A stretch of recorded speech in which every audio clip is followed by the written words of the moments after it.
in terms of replacing people, we're not replacing people. We're trying to make them better at their job. You could mow your lawn with your scissors. I'm pretty sure you'd rather use a lawnmower, right? It's just more effective, and it doesn't mean that you're not mowing the lawn anymore. It just means you're doing it better in half the time. Welcome to Football Business TV. I'm delighted to be joined by Marc Kerrest, who's the founder and CEO of GPS DataViz, for a special edition of Peak Performance. Marc, how are we?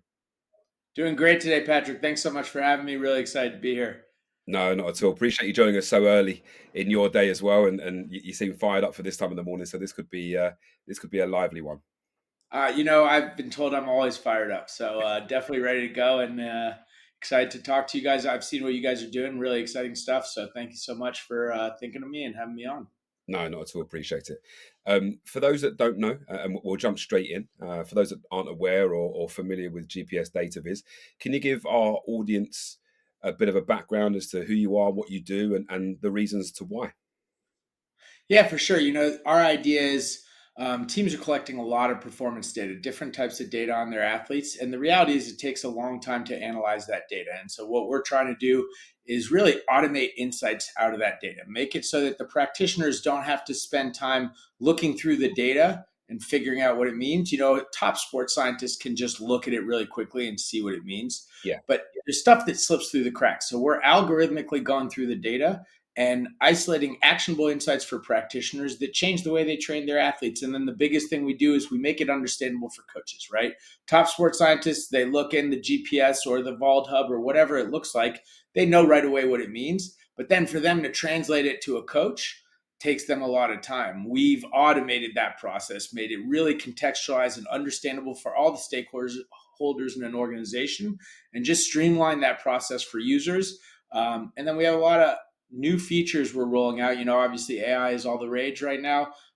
We've got a really cool AI bot that we've developed that can really give great insights out of all sorts of data, stuff that no one's really thought of, right? And sometimes you get those insights and it can just send you in a different direction. So that's what we're trying to do. And it's been a really fun journey, and looking forward to seeing what we can do next.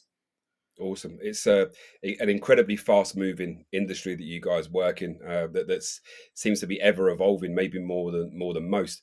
In your view, how has the role of data and analytics changed over the last 5 or 10 years, and what do you think's changed the most? I think what I see, there's different types of data, right? I think right now people are leaning hard into tactical data, especially for recruiting, right? They're trying to see who fits our game model. How do we make sure when we spend a lot of money on a player, he doesn't flop? And there's a lot of people working in that space. We really work in the performance space. So it's really, how do we optimize performance? How do we keep players healthy? And that's the biggest thing, right? You're going to spend 50 million pounds on a player, and then he comes in, you're paying him huge wages, and he misses some games. What is the cost of that? What is the impact on the team? So we're really focused on how do we maximize players' output, get them performing at their best. And if you look throughout sports right now, and as technology evolves, there is so much performance data being collected, right? Obviously, GPS has been around for a long time, force plate testing, stuff like that, but velocity-based training, right? If you think that every time someone moves a bar weight, they're getting multiple metrics in real time, average velocity, peak velocity, average power, peak power, displacement, all these things for one rep, right? And they're in the gym for, half an hour doing a lot of reps. That's a lot of data. And so for someone to actually analyze all that data takes time. And I think that's where we've gotten lost in the weeds. A, there's all this data coming in that takes time to analyze. And then B, all these data is coming in from various sources. How does that data talk to itself? And so that's what we're trying to do. We're bringing it all into one place. We're automating insights across various data streams. And that's where it becomes really impactful, right? This guy, the GPS is showing this, the force plates are showing that, the Nord board is showing this. And hey, subjectively, he's also telling you, his wife just had a baby and he's not sleeping great, right? Those things all combined. And on the flip side, hey, this guy just had his best CMJ he's ever had and his nutrition looks dialed. You've got to recognize that, and you've got to tell that guy, mate, you are dialed right now. Whatever you're doing, it is working, because he's got to get that positive reinforcement so he knows and he can lean into that and keep feeling his best to get that ego boost. So I think it's on both sides of the coin, to be honest. Yeah, I'd agree. Uh, what do you think, in your opinion, the key metrics or signals that you believe really matter? Because, like you said, there is so much data and so much now available that you could almost lose yourself in the things that might not be that important. What do you think really matter for an elite athlete today? That's a funny question. So when we work with some top practitioners, some of the best practitioners in the world, and I'm not a sports scientist. My background is in finance, so I'm very good at analyzing a lot of data and trying to figure out what it's going to tell you for tomorrow. Yeah, We have really top notch performance scientists on our staff. That's why our software is so good. But we are not in the business of telling elite practitioners what to do. And that's a fine line. These people have gotten to where they are because they're very good at their jobs and they know what they're talking about. And yeah, so what we try to do is provide them a tool to optimize what they're trying to look at. Now, I could tell you some thoughts on what I think matters. Obviously there's a lot of research out there about hitting certain top speed thresholds on a consistent basis and hitting certain high speed running thresholds on a weekly basis, and different testing protocols that are out there. But again, I am not the specialist in that area, and our company is not successful because of my thoughts about metrics. Usually, when we have those conversations with our top practitioners, I defer to Kevin Cronin, who is our VP of Performance Science, Matt Crawley, who worked in the NHL for years yeah, and has worked in the UFC. We bring in experts in those fields, and that's why we've been successful. We've got the top performance scientists. We've got the best engineers in the world from AWS and Google. And then, I'm okay at math, I think. And so I've come up with some decent ideas, and we try to put that all together and try to provide a great product, really not to tell people what to do. And if they have questions, we are always happy to help. But really, a lot of them know exactly what they want. And so mm, we want to provide them a tool that makes what they're doing manually automated and much easier for them and does it at a higher level in seconds. yeah. That makes sense. I think you might be downplaying your role just a little bit, but that's what we're supposed to do, right? I think you'll probably know it even better than I, but lots of clubs and organisations really still struggle with turning raw data into actionable decisions. What do you think some of the main barriers that you might see in terms of that, and how does your organisation help to overcome that? I think one of the problems that I've seen, right, is that for a long time there haven't been solutions in this space. So people have been forced to do it themselves, right? And they've Yeah, come up with systems and they've spent a lot of time and a lot of money and a lot of energy developing systems that work for their club, which is great. And sometimes it's hard to shift your focus and to give up that control. mm, And that people get used to certain things. And the reality is the people who've built those systems are concerned that if they use another tool, then am I being replaced? Right? Why am I needed if I start using another tool that someone else built? yeah, Or the other question we get is, what is my edge if I'm using something that my competitor is using? Right? In terms of replacing people, we're not replacing people. We're trying to make them better at their job. Right? yeah, You could mow your lawn with your scissors. I'm pretty sure you'd rather use a lawnmower, right? It's just yeah, more effective. And it doesn't mean that you're not mowing the lawn anymore. It just means you're doing it better and in half the time. In terms of having an edge because someone else is using the same software, the reality is sports science isn't math, right? One plus one doesn't always equal two in performance science. There's different things that come into that. It's, yeah, what is the environment? What are the other factors that are affecting this performance data that I know that no one else knows? And then the biggest thing, okay, now I have the insights from the data. What am I doing to adjust? That's what sports science is.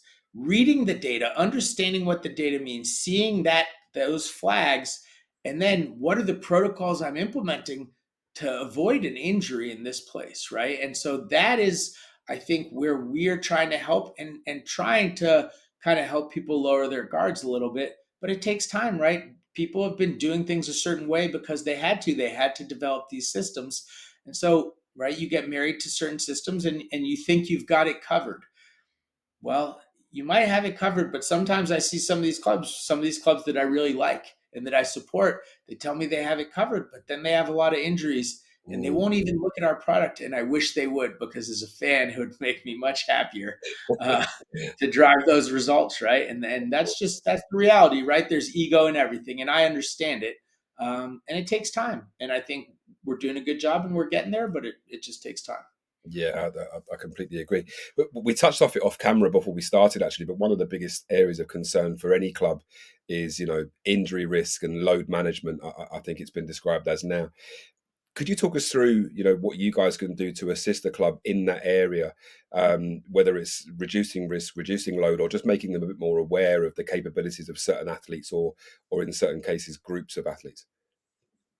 Yeah, I mean, there's a number of things, right? The first piece is kind of monitoring their load, right? Obviously, that's the biggest piece: is where are they at? What are they doing? How's that fluctuating over time? And so, we automate that whole process. We let them choose what their metrics are. We try to make sure that the metrics they're monitoring closely aren't too correlated, right? So you can get a holistic view of what the athlete is actually doing. And so we do all that in real time, right? And we allow them, if they have certain thresholds, we actually have some really cool functionality where they can take certain days and set baselines for individual players or position groups based on certain averages or max values or z scores, all with the click of a button. So that stuff is pretty automated in our platform. But the biggest thing we do is so much performance data is collected and looks at what's already happened. We use the GPS data to then create predictive analytics. So a user can come into our platform and put in tomorrow's practice plan, what drills they're doing, how long they're going to do those drills. And we will tell you at a team, positional, and individual level what the loads will be ahead of time. And so you can actually go in, put in your practice plan for the week and your game schedule and which games you're going to play and who's going to play in those games. And we will tell you, hey, in 6 days, here's what this guy's loads are going to look like. And if you do this practice plan throughout the week, his high speed running is going to be through the roof. And it's going to come from these 3 drills. And so, when you're doing that crossing and finishing drill, he's a winger. He's going to get plenty of sprint distance this week. Mm. Just put him in as a 9. Then he can get the finishing reps. He doesn't have to do all the high speed running. And then instead of getting to the Friday right before the match day and saying, "Oh, mate, we cooked our winger this week. He's in trouble going into that game." You can proactively make those changes and make sure he's in a good place. We're not talking about resting players during games. Obviously, your best players are going to play during the games. It's how Yeah, are you adjusting your training, and how are you adjusting your training proactively, right? Maybe it's in that small sided game. Fine, make him a neutral. Let him play on both sides. Whatever it is, you can find the tactical ways that he's needed in the drills and yeah, adjust the physical load and make sure that athlete is in the right place before he breaks down, right? And again, one of those athletes missing one game pays for our software for years. So, we're not trying to hold people to the barrel. The ROI on what we're doing just for that, but then also the time we're saving practitioners is through the roof. I mean, some people tell me you should be charging way more, and maybe down the line I will. But for the time being, it's really just trying to help people use all the data they're collecting and use it efficiently, and that's really the business we're in. yeah. That makes perfect sense. I think that prevention is better than a cure approach would work for most people if they took the time to look at it. With your work across many sports and varying teams, is there anything, or have there been any surprising insights that you've uncovered? We're on camera, so I'm not going to name names. We work at all levels. We started again based on my accent. I'm American. I mean, I did grow up in Europe, and I love the beautiful game. But we started in U.S. college soccer. That was where we had our first teams. We've grown where we work with NFL, NHL, NBA. NWSL, WNBA. We're just signing our first teams in Europe now. We're signing our first teams in Australia. So we are working at the top levels of sport, but we also work all the way down to we work with a couple high school teams, right? And I think what I've learned is um, the best practitioners can be found anywhere. We Yeah, have some customers who work with some lower level teams, and they really know what they're doing, right? They might not have all the bells and whistles, they might not have all the resources, and they might not have the best players, but they are very dialed sports scientists. And they're collecting data. They know exactly why they're doing it, and they know exactly what to look for. And they are some of the top users of our platform. And I think it's, I I feel happy that we have this tool that we can provide them, and because they don't have a huge staff, right? They are Mm, literally doing 17 different jobs. They're collecting the data, they're training them in the gym, they're putting the units on and taking them off, right? They're doing yeah. all that stuff, and there's only so many hours in the day, and we kind of alleviate one part of it, and they're very grateful for it. But it's users like that that help us develop a great product. Obviously, at the top level, there's some amazing practitioners too who have great insights for us and have helped us really refine our offering.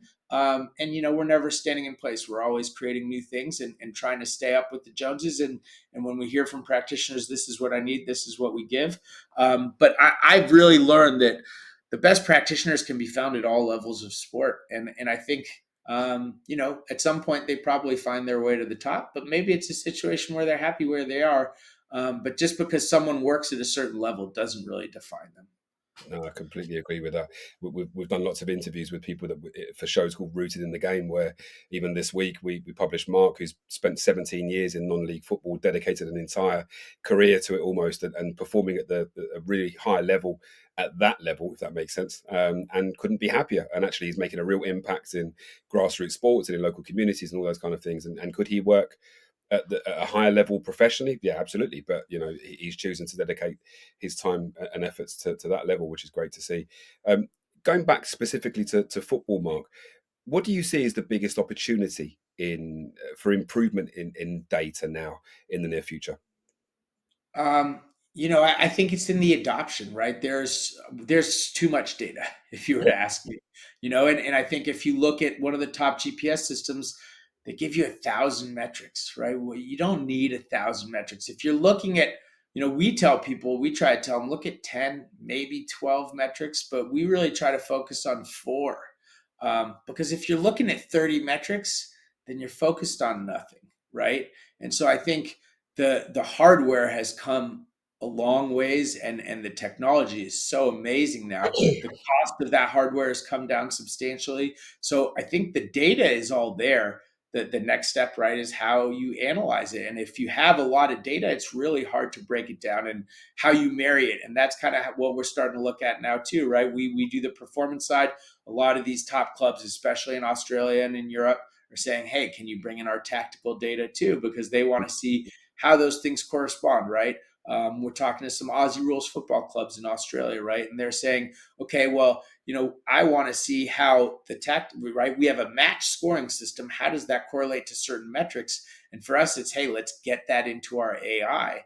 And our AI will be able to find those correlations for you. Is it better if Mhm. he sprints more? Or is it better if he sprints less? Yeah. Right? Because sometimes in a football match, the days you sprint the most is because you couldn't keep the ball. And so Yeah. you're chasing all day, right? So having high sprint distance in a game sometimes isn't the best. Or maybe you want it strategically, right? It's when there's those moments that you can play quickly when you win the ball in transition. So marrying, hey, when did those moments occur? When did we win the ball? And was there the sprint distance immediately right after that? Those are the things that matter. So I think the data is there. It's been collected. And, AI is amazing at analyzing data. It's not right all the time. As you see, if anyone who uses it knows that I know Yeah. it's not replacing people, No. because sometimes it'll tell you something that's completely wrong. You need the experts to look at the output, but it can analyze it really quickly, and it will find things in the data that people sometimes don't think of, and it'll do it quickly. And then it allows you to look in more depth at what it pointed out. So I think that's really the next step, is what are we doing to adopt and to analyze and to make this data actionable. And again, we're doing that, I think, at a high level in the performance space specifically. We're starting to bring in other things. And again, we don't want to try to tackle too much at once. We want to be extremely good at what we're focused on, and then as we can keep widening that scope, then we can keep giving our customers better insights. But that's really what I see, is there is so much data. The data is there. It's how do we implement it and make it matter. Yeah, that makes a lot of sense. Um, you already mentioned you're working with the NWSL, and the women's game in particular is experiencing unprecedented growth levels, certainly in Europe. I know it's always been a very popular thing in the US, but over here in the last few years with the success of the Lionesses and Champions League success for Arsenal, attendances have gone through the roof. My 5-year-old daughter plays, which is great to see. How do you see performance analytics evolving in that market in particular? And I'm assuming there are different challenges and opportunities as well. Yeah, for sure. So we actually work with more women's teams than we do men's teams, and I think, Right. um, yeah, I think because there's a little less ego on the women's side, they're more willing. I said there's some hesitancy sometimes to change the system that you have on the women's side. They're more willing to say, hey, we don't have something that works here, we need help, and we'll show them something and they'll Right. say, yep, that's what I need, let's do it. There's no hesitancy. They're full in there. So yeah, we don't have something that works for this, so let's do it. And we're proud to support women's teams. I'm glad your 5-year-old plays. I have 3 daughters who play football, and I don't know if they have a choice because it's daddy's game. But Let's pretend they do for argument's sake. Yeah. there you go. But I think the other thing with the women's game is it is coming a long ways. Mm, There still isn't the resources at that level no. that's been provided at the men's side, right? And so I think when you talk about how are you analyzing all this data, some men's clubs have 8 people in their analytics department. That's not the Mm, case on the women's side. And so I think that's what makes us a great solution there, because again, not that we replace people, but we can do that job very quickly and very efficiently. And so where they don't have the resources to hire 3 or 4 people, they do have the resources to bring us in and kind of automate some of that process for them. Now the big thing, right, is that if you look at performance data research and sports science research, there's very little research that's been done purely on women. In most research studies, women are treated as smaller men, which yeah. is nice and all, but that's just not the case, right? Yeah. First of all, so most of the women we work with, South Carolina women's basketball, those women are not smaller men. They would take me to town. So if we're being honest about it, it's not fair, but it's also women are different than men, right? Yeah. And we're fortunate that on our staff we have player who was National Player of the Year. She played professionally. She was number 3 pick in the draft. We lean on those players and those people for insights about what is needed. How can we help here on the women's side? And obviously we lean on our customers too. Orlando Pride won the championship last year. They went 24 games undefeated. They were one of our earliest pro customers. Unfortunately, they lost last weekend. They deserved better, but those things happen in football, as you know. Yeah. But working with practitioners like that, we want to develop features specifically for women. And we have, there's some parts of our software that are geared towards women and treating them as women and not as smaller men, because that's what they are. And like you said, the sport is growing huge. There's huge interest in it. And that's just starting, right? That's not going away. We just signed League One Volleyball, the professional women's volleyball league in the U.S., right? And so we are leaning into women's sports. If that's a place that doesn't have the resources they need yet, well, then let us be that tool to help those women get the insights they need out of their performance data so they can stay healthy and performing at their best. Again, we work with plenty of men's sports too. We're in the NFL, which is great. But I see a void in women's sports. And like I said, I have 3 daughters and a wife and a sister and a mom. And I'm all about women's sports. I really enjoy it. We go to the local NWSL game all the time. And I'm a big supporter. And I think it's a great avenue for growth. And I love to see that it is growing. And unfortunately, the way it's going in Europe, I fear that the U.S. is falling a little bit behind in the women's game, because now that the European clubs are taking women's football seriously, you've seen how the European teams are doing, and I think the football they're starting to play, the U.S. has always had a leg up because we've had women's sports for a long time. But at the top levels, right, Europe has the best football, and I feel like Europe is starting to pass the U.S. in women's football because we don't have those top academies. We don't have those top Mm. systems to develop players. And if you look at the football being played on the women's side in Europe, I mean, it is a very high level.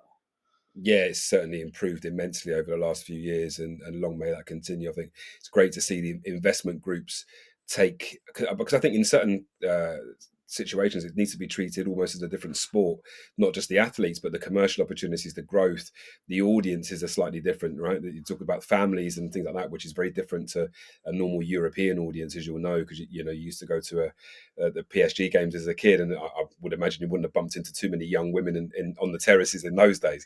So it's great to see that change, and I think there is a real opportunity for this kind of service and this kind of thing to be looked at with the additional investment and infrastructure that's being built around the game, certainly in Europe. And I always used to use the US and hold the US up as the beacon for women's soccer as well. And as you can tell, I've worked in the US for a long time, so I still call it soccer sometimes as well. So it's one of those things. Again, focused on football, but looking maybe more at the smaller clubs. And we talked again about smaller clubs adopting different strategies based on their certain needs or maybe things they've got available to themselves in terms of infrastructure and funds. A lot of the time is it's dictated by, right?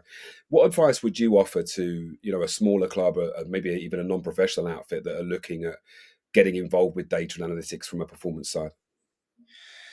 Yeah, I mean, it is, I think when you start to take the step, before you start adding technology, I think you have to have a really good idea how you're going to implement it and why you're buying that technology, Yeah, right? Sometimes we see people buy the technology because the team they're competing with has it, and that's great. But if you don't have a game plan in terms of what that data means, and you're a small resource club, then you're just wasting that money, right? And you really need to allocate resources in a place that's going to move the needle for you. yeah, I think there are some really good uses. Again, the cost of a lot of this hardware has come down dramatically. So it is available at the lower levels, which 10 years ago was not the case, right? 10 years ago, it's just the top clubs who were measuring this type of data.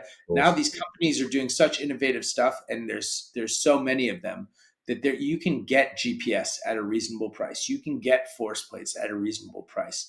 But before you make that leap, you've got to have a process in place that you're going to implement to make that data matter, right? Jumping on force plates, you got to do it regularly, and Yeah. you've got to have a manager who cares and is going to say, yeah, I know that today practice is going to start 15 minutes later because all the lads are going through their jumping protocols. Every Monday, that's what we do, or whatever that looks like. And if you do that and you embrace that, and the manager is going to listen to what the data says, it can make a real difference. But I think sometimes there's that keeping up with the Joneses mentality, and Mhm. and that can be an issue. And then again, it takes time to analyze that data. And so if you need help, don't hesitate to raise your hand, because Yeah. we have a service that we provide. And again, we work with some of the top clubs, and for them, we do a lot of stuff. And so, yes, they pay us a little bit more, but we have services that work for smaller clubs, right? They don't have as many data integrations. Maybe they don't have access to our AI. That's okay. Maybe we don't customize a million reports for them. That's okay too. We have stuff out of the box that works really well. So there are solutions out there that, even if you don't have the manpower to really enable that data, we can make that happen for you. But I think it's really it's like with anything in life and in business. If you're going to do something, you have to have a plan. You can't just go into it willy nilly and try to Mhm. figure it out as you're going, because you're going to end up wasting a lot of time and wasting a lot of money. Yeah, completely agree. And the worst two things in the world to waste, I think, in certainly in business and sport. Looking forwards, and I'm assuming that AI is going to play a fairly substantial role in this industry going forward. And you touched on it earlier on. It's maybe not perfect, but certainly has its uses now. What technologies or trends do you think are on the horizon or are just coming in now that are going to shape the next gen of performance analytics? Yeah, I mean, like I said, I think AI is huge. We obviously understand that's the future, and we're a tech company, right? We're a tech Yeah. company that is very well adopted to sports, because we have sports, professionals in our organization. But ultimately, half of our team is engineers who've worked at the highest level, and AI is really that next wave. And our AI, I like to say it's as dumb today as it'll ever be, because it just gets trained and gets smarter every single day, and it can do things now that it couldn't do 2 weeks ago. And I couldn't even tell you some of the things it can probably do in a month, because our engineers are really talented and they're just moving it forward every day. I think everyone talks about AI. Machine learning is really kind of the basis for all that. And we have a lot of machine learning in our platform, because that stuff is more repeatable and understandable and really drives some really key insights. Mm. And again, I think it's the speed at which we can process all the data. That's really what's changed, right? And that's what's going to keep changing. And so it's really going to be, how do we adopt it, and who's doing the best job adopting that data, right? Who's really leaning into it? Who understands it, right? I think ultimately the buck stops with the manager, right? Managers get fired all the time, especially in European football.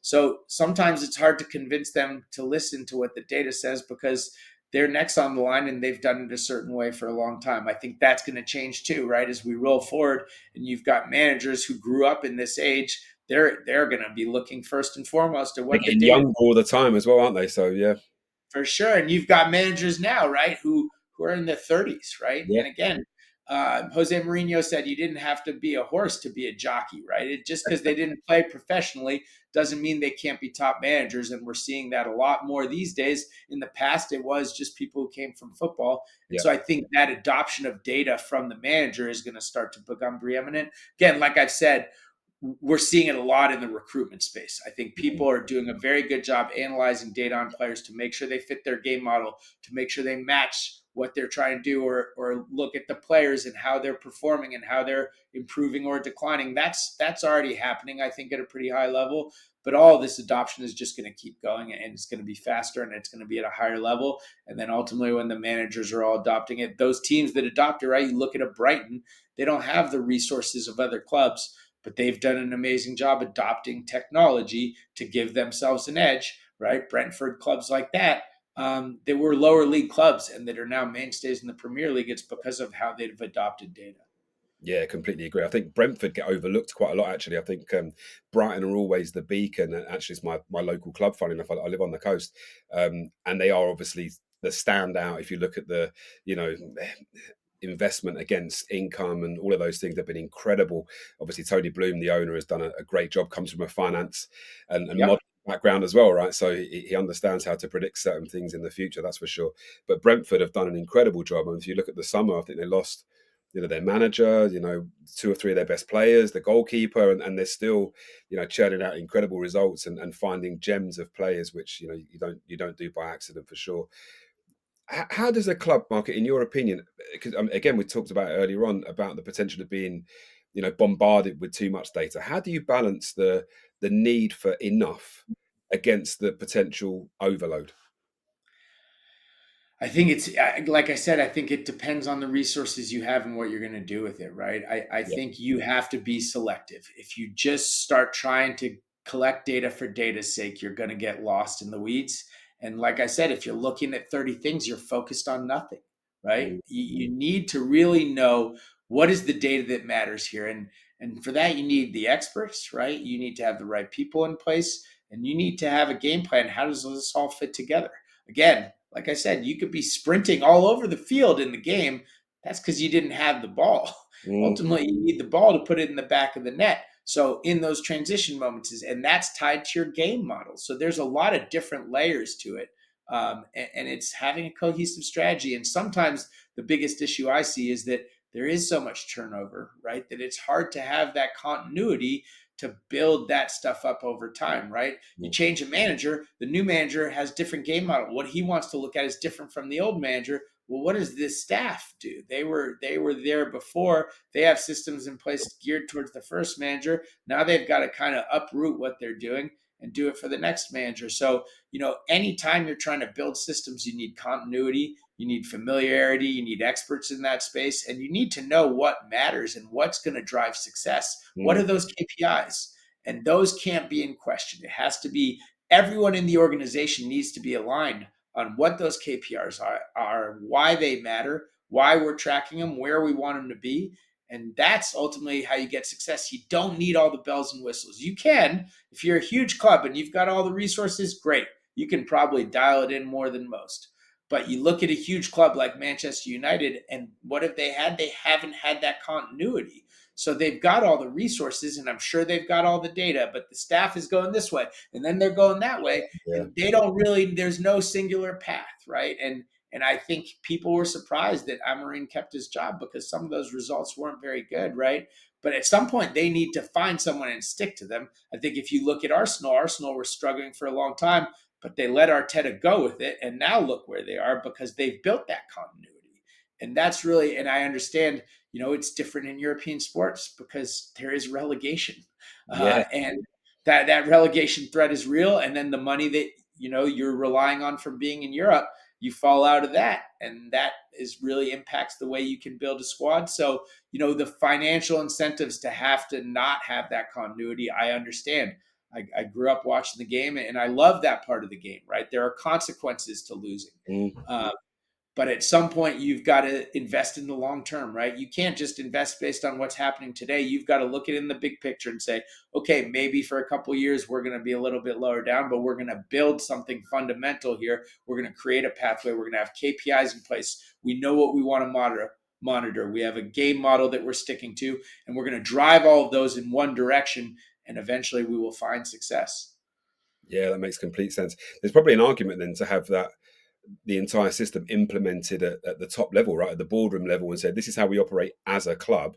So whether or not new employees, whether it's a coach or manager or whatever, come in and out, this is the model they have to work to, as opposed to us ripping it up every 2 or 3 years, assuming a manager lasts that long, right?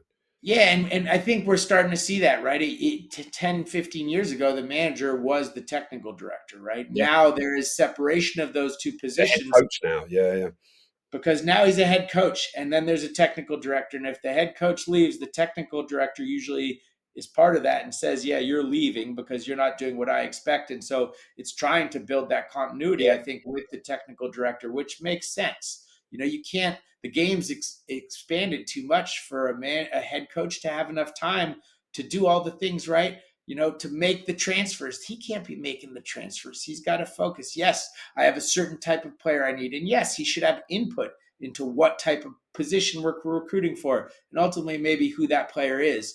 But he can't do all the things he used to do because the game now is being played at such a high level. There's so many things that they're being tasked with. It's just not doable. No, I completely agree. Before I let you get on with your Friday and look forward to the North London derby this weekend as an Arsenal fan, based on that, so means you'll be getting up nice and early to watch that on Sunday as well. Um, 8:30 a.m. It's a Oh no, good of time. course, yeah, it's a 4:31. Yeah, so you'll be Yeah, you'll yeah, be it's a good nice and one. late, and you'll be fine. If you could offer, aside from maybe just call GPS DataViz, if you could offer one piece of advice to a performance director or a coach in terms of getting ahead in terms of data and analytics, what would that be? Yeah, I think it's finding your why. Why are you looking at the data? What piece of it matters? What are you focused on?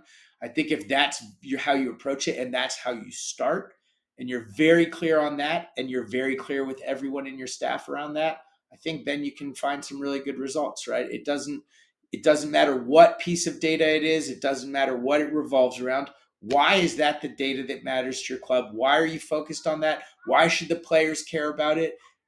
As long as that's clear to you, then you will be successful with it. Makes complete sense to me. Mark, it's been an absolute pleasure. Hopefully, we'll see you in London if you can make it for the peak performance event at Millwall. I think it'd be great to hear you on stage talking about some of this with the people that are involved in running this side of the game. But for now, it's been an absolute pleasure. Really appreciate you joining us and taking the time. For sure. Thanks so much for having me. Really appreciate it. Love what you guys are doing. Continued success and come on the Arsenal. Appreciate it. Cheers, Mark.